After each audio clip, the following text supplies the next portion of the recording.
अस्सलाम वालेकुम व्यूअर्स। जैसा कि आप सब जानते हैं, मैं प्रोफेसर गजाला सादिक हूँ, गायनेकोलॉजिस्ट एंड यूरोलॉजिस्ट। जिस टॉपिक पे बात कर रहे हैं ये है मेनोपॉज। क्योंकि मेनोपॉज पे मेरी बहुत ज़्यादा स्टडी है तो मैं आपके साथ शेयर करना चाहती हूँ कि मेनोपॉज एक ऐसी सिचुएशन है जो हर औरत की लाइफ में आती है। इसमें कोई खौफजदा होने की, कोई परेशान होने की बात नहीं होती। After 1 year when you don't have periods, उसको हम कहते हैं मेनोपॉज। हमारे मुल्क में इसका आम जो टाइम पीरियड है वो 45 to 50 ईयर्स के दौरान हर औरत को ये चीज़ आनी होती है। कईयों को इवन 55 ईयर्स तक होते हैं, कुछ को 40 ईयर्स में हो जाते हैं, but 45 to 50 years is the normal time.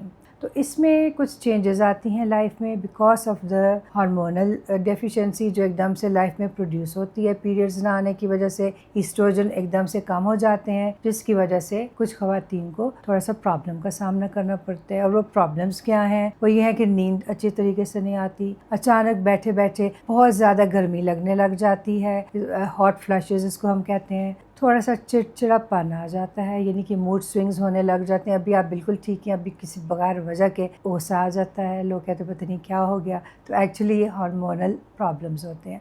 ये तो छोटी मोटी चीज़ें हैं। इसके अलावा जो मेन प्रॉब्लम है वो ये है कि वक्त के साथ साथ जैसे जैसे टाइम गुजरता जाता है कुछ चीज़ें हैं जो बहुत ज़्यादा बॉदर करने लग जाती हैं और क्वालिटी ऑफ लाइफ को बहुत ज़्यादा डिस्टर्ब करने लग जाती हैं। चाहे आप हाउसवाइफ हैं, चाहे आप वर्किंग वूमन हैं, वॉट एवर इट इज़, ये चीज़ बहुत ज़्यादा बंदे को बॉदर करती है। ये मेनली है, इसको कहते हैं हम incontinence, urinary incontinence and faecal incontinence. आज मैं बात करूँगी यूरिनरी इनकॉन्टिनेंस पे। ये क्या होता है? बगैर किसी वार्निंग के, बगैर किसी प्रॉब्लम के एकदम से यूरिन आ जाता है, टू द एक्सटेंट के फीमेल के लिए उसको कंट्रोल करना मुश्किल हो जाता है और बाथरूम तक पहुँचना एक मुश्किल होता है। चाहे आप हाउसवाइफ हो, बाजार में हो, शॉपिंग कर रहे हो, चाहे आप जॉब पर हो, यू आर एट वर्क, नज़दीक आपको कोई फैसिलिटी नहीं है, तो ये चीज़ बहुत ज़्यादा बॉदर करती है हमारी लेडीज़ को। इसका जो इलाज है, एक तो ये है कि जो इसको बहुत अच्छे से लेता है, जो पहले से आपको पता हो कि ये मेनोपॉज आ गया है, ये कोई अल्लाह की तरफ से मेरे ऊपर नाराज़गी नहीं है, कोई प्रॉब्लम इस सच नहीं है, सबके साथ आता है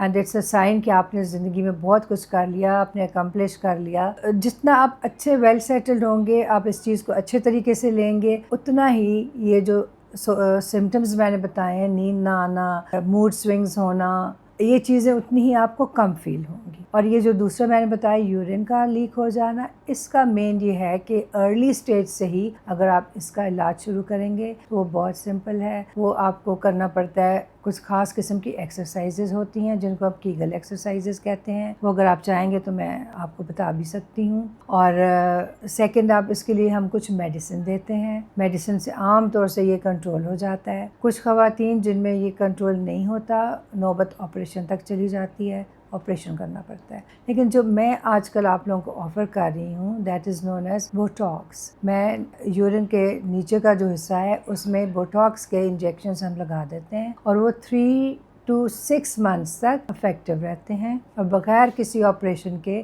आपका ये मसला हल हो जाता है। ये घड़ी घड़ी यूरिन आना इससे काफ़ी हद तक कंट्रोल हो जाता है या फुली कंट्रोल हो जाता है। तो इस लिहाज से मैं कह सकती हूँ कि आप ऑपरेशन से इन अ वे बच जाते हैं। और with exercises, with medicine and with Botox आपकी क्वालिटी ऑफ लाइफ बेहतर हो जाती है। तो ये मेरा आज का स्पेशल मैसेज है, क्योंकि ये जिन ख़वातीन को होता है वो समझती हैं कि यूरिन लीकेज क्या प्रॉब्लम है, घर में किसी को बताती भी नहीं है। बहुत सारी मेरी पेशेंट्स हैं जो मतलब प्रिटेंड करती रहती हैं कि दे स्टिल हैव पीरियड्स। वजह क्या है कि उन्होंने पैड्स यूज़ करने होते हैं, वो अभी घर में बताना भी नहीं चाहती हैं हस्बैंड को या एट वर्क कि they are not having periods, instead उन्होंने पैड रखा है फॉर यूरिन लीकेज। तो ये इतने मुश्किलात से आप गुजरते हैं, उसके बजाय आप ये बोटॉक्स लगवा लें, you will be much more comfortable. तो मेरा आज का यही मैसेज है कि इस बात पे गौर कीजिए, अपने लेवल पे इस पर सर्च भी कीजिए and come back to me, get back to me if you are interested. तो मैं आपको फर्दर डिटेल्स बताऊँगी और आपकी हेल्प करूँगी। Thank you so much.